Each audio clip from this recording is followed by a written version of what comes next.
Assalamualaikum warahmatullahi wabarakatuh. Alhamdulillah, Allahumma sholli wa sallim wa barik ala sayyidina Muhammad wa ala alihi wa ashabihi ajmain. Ya, terima kasih Kang Akong yang sudah mengajak saya untuk ngobrol-ngobrol santai tentang PAZ. Jadi PAZ itu saya pertama kali kenal itu lewat iklan di Facebook. Ketika pertama kali melihat tampilannya iklan itu, saya melihat kok kayaknya menarik ini acaranya. Ya, latar belakangnya memang sebelumnya saya sudah kenal dengan pengobatan herbal gitu ya.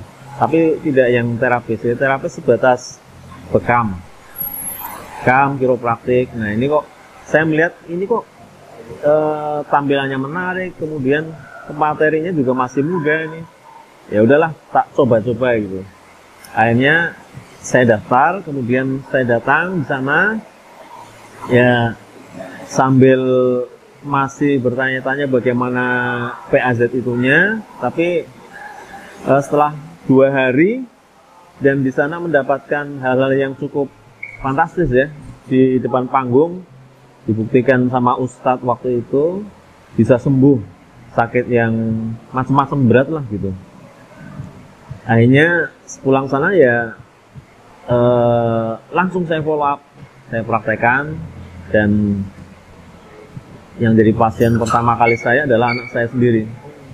Dia pulang dari kos-kosannya di Solo dalam kondisi yang lagi sakit wasir. Sudah 7 hari ini wasirnya kumat. Tiap hari setiap BAB itu selalu mengeluarkan darah dan banyak gitu. Nah akhirnya saya dengan kondisi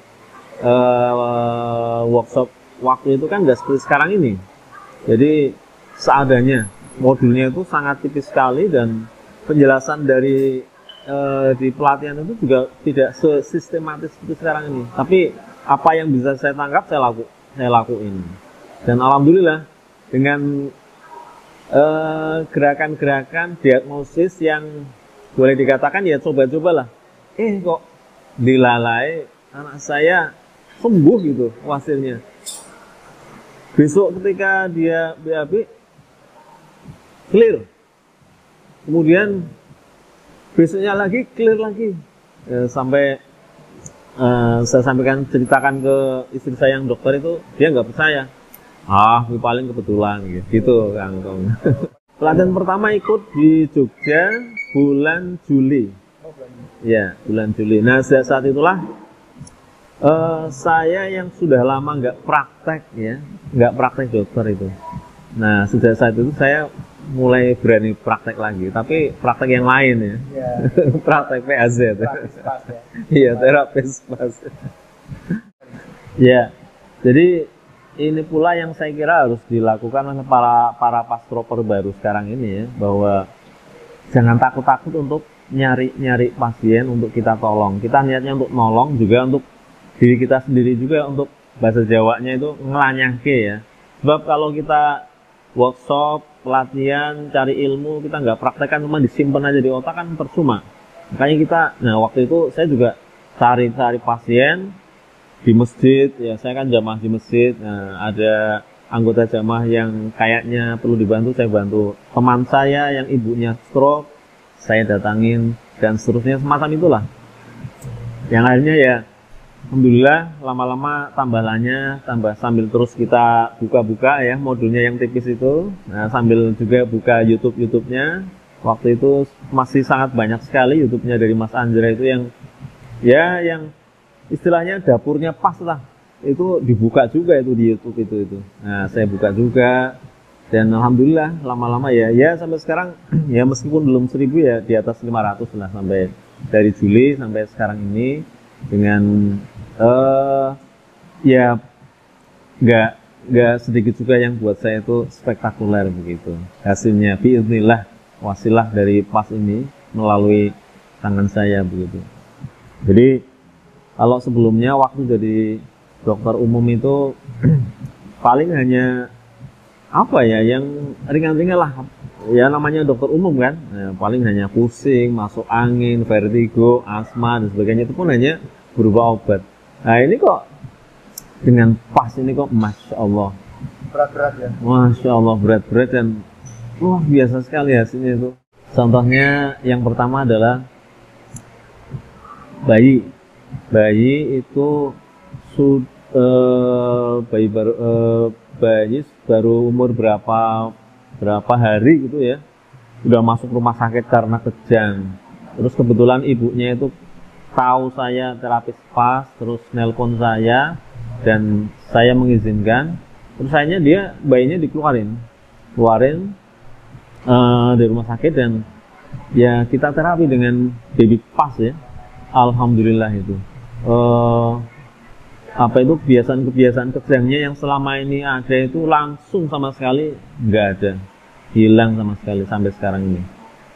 Kemudian asma juga ada anak yang 3 tahun, sejak kecil, sejak bayi itu selalu hampir tiap pekan itu nebulizeran ya, di asap itu rumah sakit tuh UGD. Kena hujan sedikit udah sesek gitu, capek sedikit udah sesek gitu, sampai ya capek lah itu orang tuanya itu.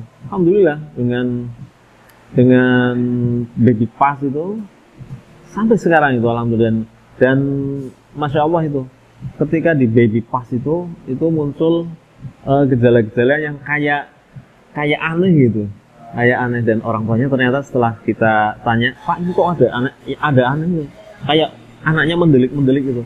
Orang tuanya baru ngomong itu kalau iya Pak dokter, memang kami di rumah itu banyak pusaka gitu. Jadi luar biasa sekali efek dari terapi pas itu. Ternyata tidak hanya masalah fisik ya, barangkali loh. Dari lihat dari gejalanya itu kayaknya itu ada unsur-unsur ke sana ya, ke jin gitu ya. Itu asma.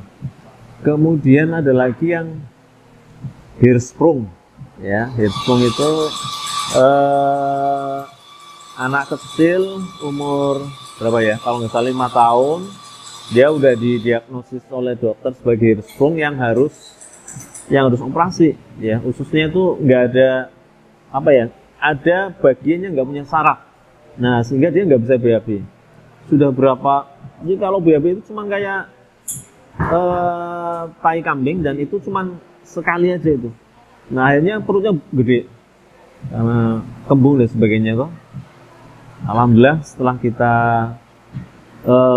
baby pas juga itu, Masya Allah luar biasa, nggak jadi operasi. Padahal sudah disuruh, sudah ada jadwalnya operasi. Dan normal sampai sekarang alhamdulillah. Ini terakhir kemarin itu WA saya normal. Ada lagi jantung bocor. Ini sudah agak besar, SMP kelas 1. Dia kebetulan atlet silat ya, atlet pencak silat di tingkat kabupaten. Datang ke saya baru di terapi sekali itu. Kebetulan 2 hari berikutnya dia ada jadwal untuk kontrol ke rumah sakit. Nah di sana di ekokardiografi sama dokternya kaget. Dokternya bilang ke orang tuanya, Pak ini diapain Pak? Loh kenapa dok? Ini kok bolongannya sudah nggak ada, itu bolongan di jantung bocornya itu ya. Terus bapaknya ya cuman senyum-senyum aja, nggak mau terus terang gitu. Dan alhamdulillah sampai sekarang itu. Dan semua pasien berarti sekarang nggak pernah ya kasih obat misalnya, tanpa obat itu betul ya? Iya betul-betul empatnya PAZ itu kita praktekkan ya, tanpa operasi, tanpa alat, tanpa obat, tanpa jimat yang jelas gitu. Iya. Jadi sebenarnya kita sebelumnya itu sudah punya komunitas ya, yang sering selalu ngaji itu untuk mengingatkan kita pada rajin ibadah gitu. Tapi ketika kenal Ustadz ini ada satu hal yang saya rasakan betapa luar biasanya, yaitu muncul semangat wiroh berislam itu tambah naik lagi. Yang pertama ketika kita melihat beliau di panggung ya, di panggung workshop itu menceritakan tentang semangat keislaman untuk mengembalikan jalan Islam dalam hal pengobatan, Kemudian di luar itu juga ketika kita berinteraksi dengan beliau, beliau sering sekali mengingatkan dalam kuliah subuhnya, dalam kesehariannya itu untuk mempersiapkan diri kita menghadapi akhir zaman, di mana kondisi akhir zaman itu adalah kondisi yang sedemikian krusial. Kalau kita tidak persiapkan maka kita akan berdosa, baik itu kita sendiri yang besok mengalaminya maupun anak dan cucu kita yang mengalaminya. Nah itu kemudian memunculkan sebuah ya semangat yang baru ya, yang selama ini nggak ada itu. Semangat untuk bagaimana saya memperbaiki lagi ibadah saya, keislaman saya. Dan luar biasa sekali betapa Ustadz itu yang namanya tadabbur itu, Masya Allah. Saya sendiri pernah di tulisan Facebook saya yang itu adalah saya transkrip dari Ustadz ya, tentang problem pernafasan itu.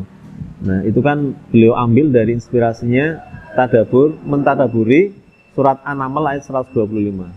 Beliau pesan kepada saya, Dr. Di, caranya antum itu mentadaburi Quran itu, udah ini surat An-Naml ayat 125, baca ulang belasan, puluhan, ratusan kali. Nanti kalau sudah antum baca ulang-ulang, antum akan ketemu.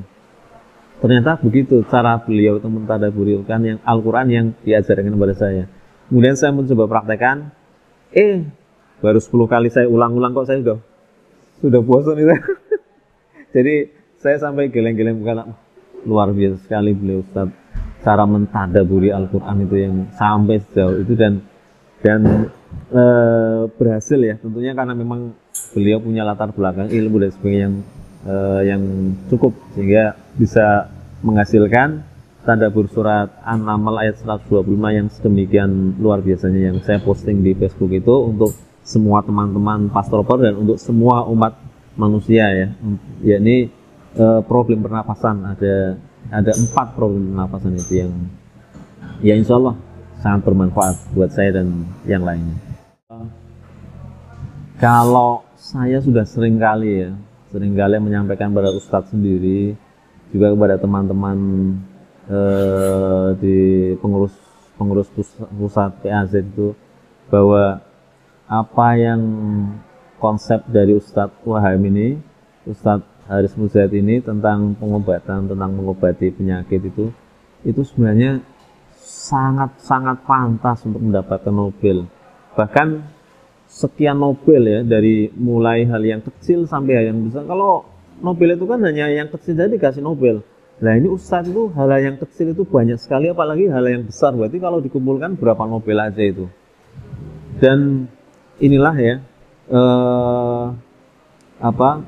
apa yang sudah dikonsepkan oleh UHM ini, itu bagi saya itu adalah sesuatu hal yang sebenarnya lebih dari cukup untuk diamalkan, bahkan sampai untuk anak saya, untuk cucu saya, untuk sampai sekian tahun ke depan itu insya Allah masih sangat relevan itu. Ya mungkin dari saya itu, mudah-mudahan bermanfaat. Assalamualaikum warahmatullahi wabarakatuh.